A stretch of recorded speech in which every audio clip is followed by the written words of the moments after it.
Assalamualaikum warahmatullahi wabarakatuh. Selamat siang anak-anak. Berjumpa lagi dengan Pak hari ini ya. Bagaimana kabarnya hari ini? Semoga dalam keadaan baik-baik aja ya.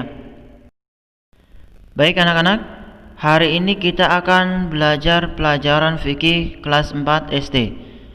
Bab yang pertama membahas tentang khitan atau disunat. Yang A, pengertian khitan. Khitan adalah memotong ujung kulit yang menutupi hasafah atau pucuk kemaluan pada kemaluan laki-laki. Ujung kulit tersebut seringkali menjadi sarang penyakit yang berbahaya seperti kotoran, virus, najis, dan bau tak sedap. Namun, yang lebih utama berkhitan adalah untuk menyempurnakan fitrah kesucian. Sesuai firman Allah di dalam Al-Quran surah Al-Baqarah ayat 222 yang berbunyi, A'udzu billahi minasy syaithanir rajim. Bismillahirrahmanirrahim. Innallaha yuhibbut tawwabina wa yuhibbul mutatahhirin. Shadaqallahul azim.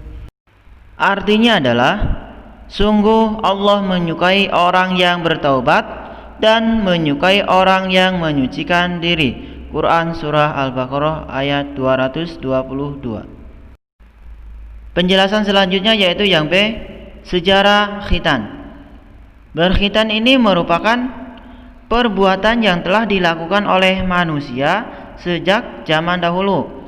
Orang yang pertama kali diperintahkan oleh Allah untuk berkhitan adalah Nabi Ibrahim alaihissalam. Kewajiban ini kemudian berlaku bagi para nabi dan umatnya setelah Nabi Ibrahim alaihissalam, tak terkecuali Nabi Muhammad SAW dan umatnya. Berarti Allah Subhanahu wa Ta'ala mewajibkan umat Islam untuk berkhitan bukan hanya kepada kaumnya Nabi Muhammad saja, tapi umat-umat Nabi terdahulu pun sudah diwajibkan untuk berkhitan. Orang yang pertama kali diwajibkan untuk berkhitan oleh Allah Subhanahu wa Ta'ala adalah Nabi Ibrahim alaihissalam. Nabi Ibrahim alaihissalam dikhitan pada saat umur 80 tahun. Walaupun Nabi Ibrahim dikhitan umur 80 tahun, tapi umur 80 tahun pada masa lalu itu masih muda, berbeda dengan zaman sekarang. 80 tahun sudah renta.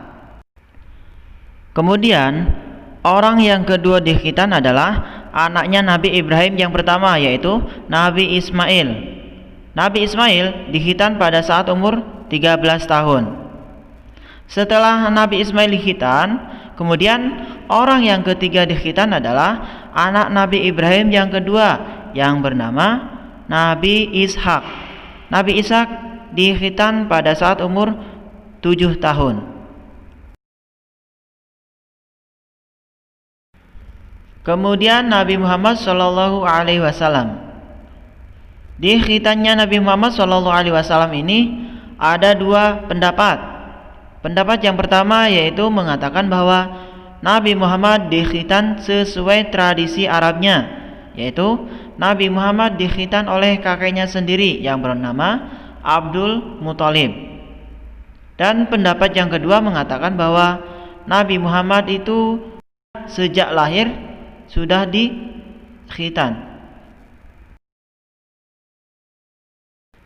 Pembahasan selanjutnya yaitu yang C, hukum khitan.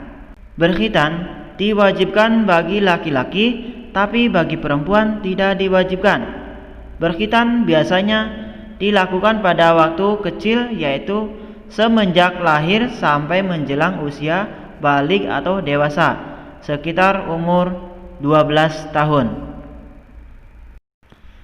Di dalam pembahasan hukum khitan ini hanya laki-laki saja yang diwajibkan untuk berkhitan. Yang namanya wajib berarti harus dilaksanakan. Kalau misalnya tidak dilaksanakan, nanti akan mendapatkan dosa.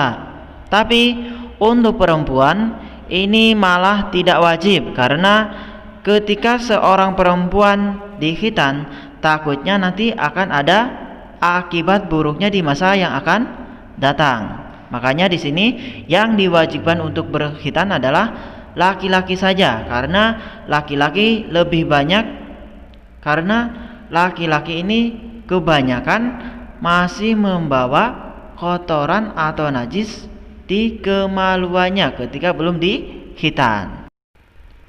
Untuk anak laki-laki di sini sudah pada disunat apa belum?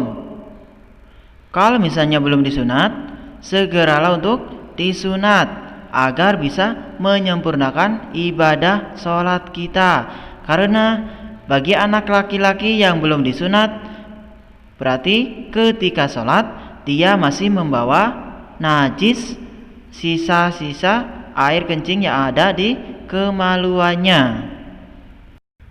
Apalagi nanti sampai dewasa belum juga dikhitan, nanti sholatnya itu akan tidak sah karena dia masih membawa najis yang ada di kemaluannya.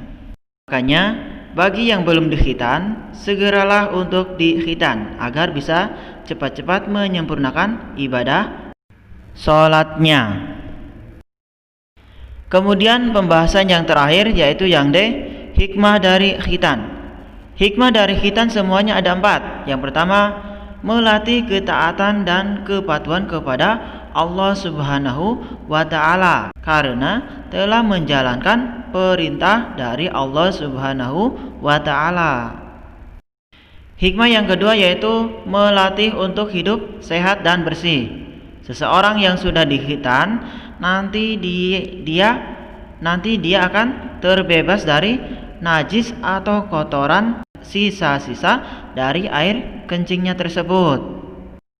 Kemudian hikmah yang ketiga yaitu terhindar dari segala macam penyakit kelamin, karena kotoran yang tertinggal di dalam kemaluannya sudah tidak ada lagi karena sudah dikhitan.